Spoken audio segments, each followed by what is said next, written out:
ama kwa bio Adom TV so ne ye fam writer amenya Rafael Diala Central Campesta Creativo ewiase na presenter ni ye hyen na se e de free e ma board bo kansi a egusu a ekoso FIFA fo nhyahase unse Africa na ye reps baako enan e ka mienu ne mienu na ka na emu baako abo Nigeria fo ene England ene de akansi na hyehye so emu ye dene pa omo Naija unimisa baba wa wogina mu de ma Nigeria a ye fene Lauren James Rhys James Chelsea ni no me patro ni sister no ana obo game na ohwe screen so a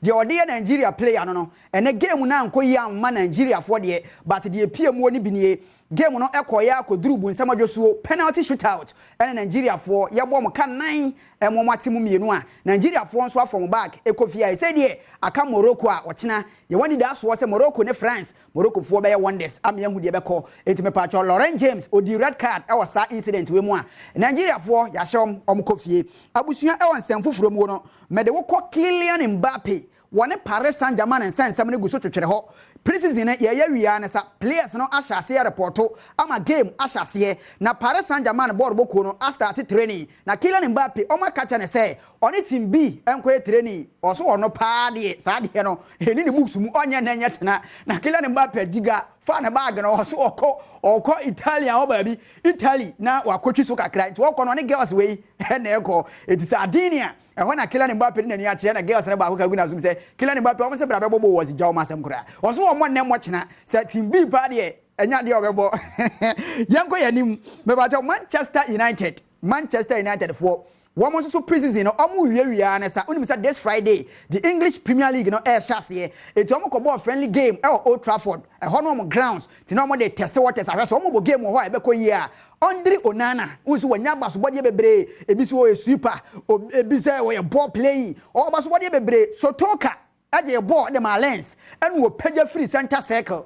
hwe bia Onana da na hwe bia ball ne ko share e me say engofu asopa Onana pa say hey Onana se sizi ba be sha se ni se na ba ye de a ene ka ho ni ye sha se ni watem na Twitter Onana trend sa it is mistake a ono so ye no omu win 3-1 against Lens but Onana e mistake e was a game ni mu ya de wo wie e Ghana ni abranti a ye fa Owusu Amando Owusu akwate Ghana nim na Owusu de na wote Ghana nim ne njada nyeze wakwa bibi nwanwaso bia o unzo Aston Villa wo supporter kese pa na game one over the weekend e course Aston Villa and Valencia no and Urago Pramana so after the game and Ankrofo be Owusu say player bi o Aston Villa no when say oboana na ehu Nkrofo keka say Owusu nya player or your supporter keke and say pampa me player mo me sign autograph and Aston Villa fans na atwa shi Owusu ho and oje ne samba oje numbers no sign autograph into a Ghana ni Owusu Amando ono so aya bakosem a wate Ghana nim obi man so abusua yanyina we so yemfa nenso so ne NC aha penalty kyerema besi ayi nkonya ya fam writer amenya Rafael Diala Central Campesta Creative we are still na presenter here to us.